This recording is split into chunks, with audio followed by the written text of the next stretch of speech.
Yo, what's up guys? Welcome to another video. I'm the card game Philosopher and today we have another deck profile for you.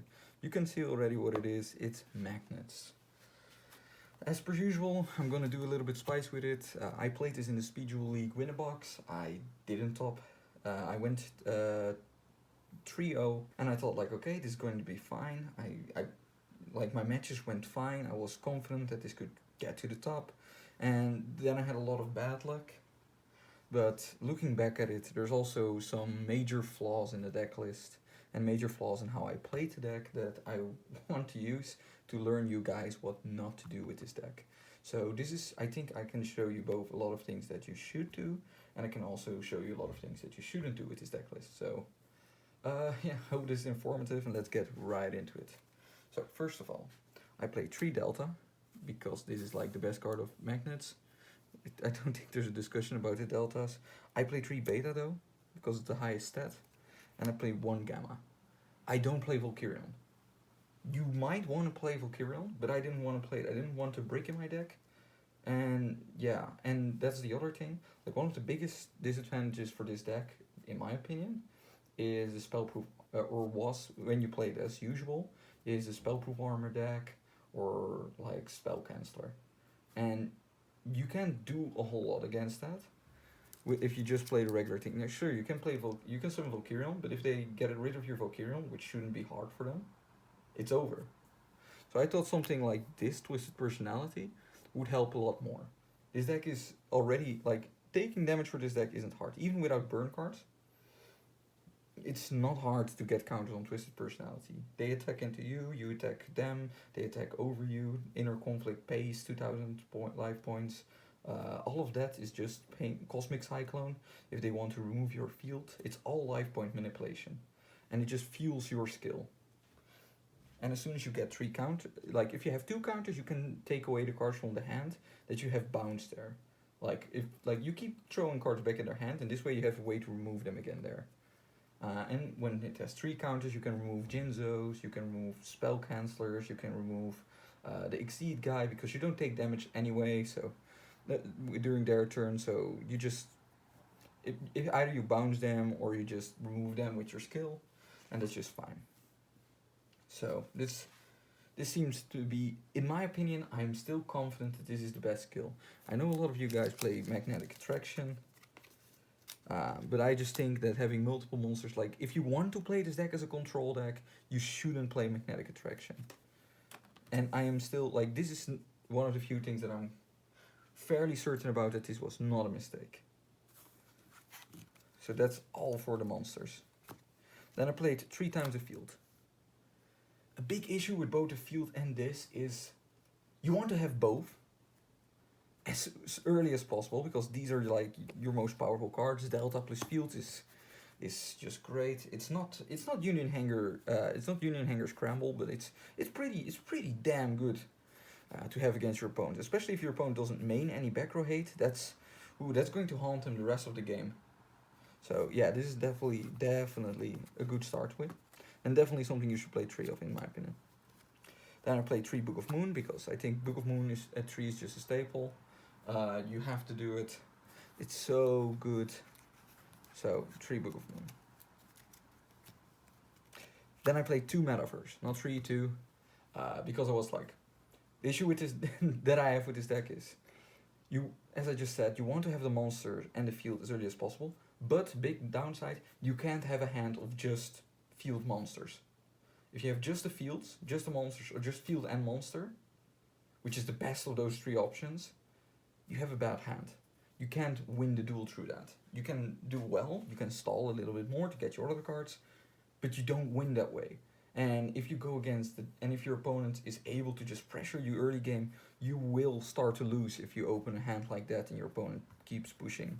So definitely no more than 2 metaverses. Even though you want to see it, but you know. Then I main decked 2 Lost Winds. Because I built this deck as an anti-XYZ deck. That's what it was. That's what I built it as. Anti-XYZ, I thought Inner Conflict is gonna be fine through the skill and through like the bouncing and everything. Kaiser Glider isn't a problem. Grand Mark and stuff isn't that much of a problem. So all of that was fine. So Two Lost Wind would do there for the Exceed matchups. And even against Inner Conflict, I think I use this more against Inner Conflict than against XYZ. Because they would usually, like, one of the standard plays you do is just you open Delta and Field, right? As I just explained. So you do activate Field, non-summon Delta, effect Delta, dump Beta, effect Field, special summon Beta. You have this as your field. So wait, let me explain real quick. So this is your field then. And then if you have a Lost Wind, they pay 2000 life points. They take over your Delta because they don't want... oh wait, no, sorry. They take over your Beta because they don't want to trigger your Delta immediately, because then you might be able to summon Valkyrion. And then they attack with, and it's stronger of course, and then they just attack with one into the other. So that even if you bounce, it go back to your hand and they don't lose their monsters. So that way it's all solved for them. But then it's a special summon monster, even if it's by you. So you just have the attack, and then it's destroyed, they take damage, and they usually can't get over the Delta anymore, because they usually summon it together with like a breaker or something. So even there it was like a good card. Lost Wind helped a lot. I didn't regret playing the Lost Winds all the time, but there were moments, of course, obviously, where I was like, damn, I wish I didn't main these at least. But it was a test. It was a test, and you know, this is the result. It did okay. It did better than I like. It wasn't that bad. It could have been better. And then the last card is 3 Swamp Mirror. Swamp Mirror was insane. Swamp Mirror did its work all through it. Like this is one of the best ideas I had for this deck, because Swamp Mirror can, first of all, it can turn itself into a rock. So you can bounce your opponent's monsters through the field. It's 1800, which is bigger than any of your other Magnet Warriors. So you can actually crash into like an X-Head Cannon, Kaiko, all that kind of stuff.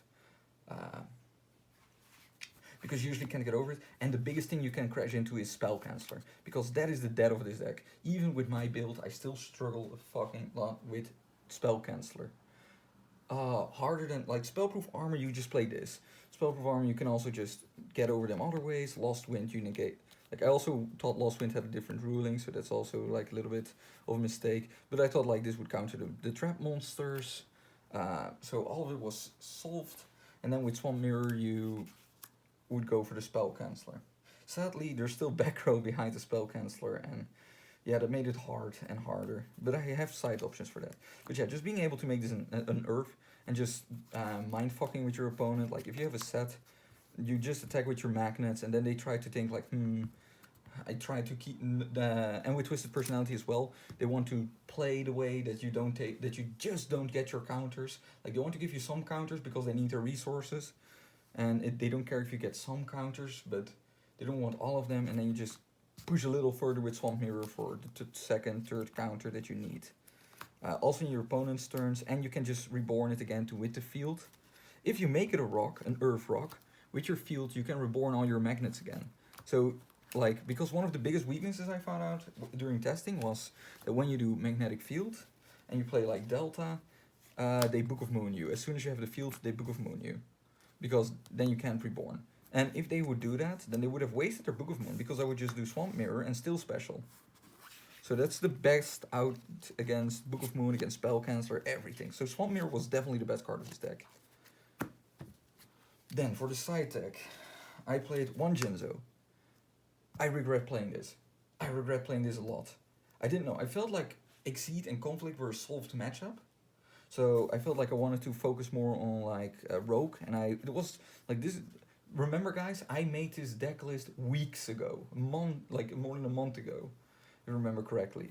Back then, I wasn't sure yet what would pop up in the format through the weeks after that. So I decided to just play one Jinzo to counter like everything that I didn't expect yet, and I regret it. There's like, even now that there is a deck that this is good against, don't play this. Don't. It's just not worth it. 2 offerings. I also regret playing this. I copied this from my Exceed list, and it isn't the same. It isn't the same at all. Like, it's not worth it. It can do good things, especially to stop like Breaker. That's really good in this deck, to just make sure you keep your field. But it's not worth it because you should focus more on the Spell Canceller. That is the thing you cannot deal with otherwise. Even if you play against Conflict, the breaker is doable. Getting a new field is not impossible. Getting over the breaker after you lose your field is all doable. Spell Canceller is not, so don't waste these slots like I did. That's a mistake I made. Then, something that I actually did play is Blast Hell by Tribute. Usually, as I said, I don't play this. Why? Because Grandmark was a thing, because Jinzo, all that stuff. I think like this is a bad card against Inner Conflict. However, against me, I'm more afraid of Spell Canceller than these other ones. Like most of these I can get rid of with Twisted Personality, so it's fine. I just play Blast Hell by Tribute for the Spell Canceller. I never saw it in all of my games, even though I cited it every time I even feared Spell Canceller a little. But yeah, bad luck. Shit happens, and that's why I went 3-3. One extra loss win against Exceed. I really wanted Exceed to be a free matchup. And it should have been I lost because I was tired. I hadn't slept for days, and you make mistakes when you're just abandoning your body. And one Waking the Dragon. Of course, they side in Cosmic Cyclone, they side in other things. So I was like, I just side in Waking the Dragon if they have like Grandmark, Breaker, all that stuff, and then if they destroy the Waking the Dragon, you just use your standard like your standard extra deck. Like you always play Waking, make your own choice. It's not worth putting in the deck profile. So that's it. That's how I would play Magnets. That's how I have played it. What do I think about this deck? Do I think it's suddenly tier 1? No, I think it has potential. I still do. I can't grasp it though. It's... Yeah, I've tried and I tried and I tried, and it is just... Like Spell Canceller and everything like that, it's doable by counters. You just have to counter it more. But one of the bigger problems I had with this deck that just made me lose games that I shouldn't have lost is the amount of times that I just opened that. And you can't do shit with this. Like the amount of time that I just got a full monster hand, or just got this, and then my opponent does Breaker and it's just over. Like all of those games, no, those games were, that was a mess. That was an absolute mess. It shouldn't have happened. And there's nothing, like I've tried and tried and tried, and there's just nothing I can do there. There's no solution for that I could find that I was satisfied with. So if you guys have any idea to just make this deck better, share it with each other in the comments below. Please do. Let's make Magnet Warriors good. Like, it has potential, it can already do good with a standard build, but I feel like it can do so much more. Well, that's it guys. Thanks for watching. Hope to see you guys again. It's Cardigan Philosopher, out. Колбасный софтки, Adidas кроссовки, Ты полоски.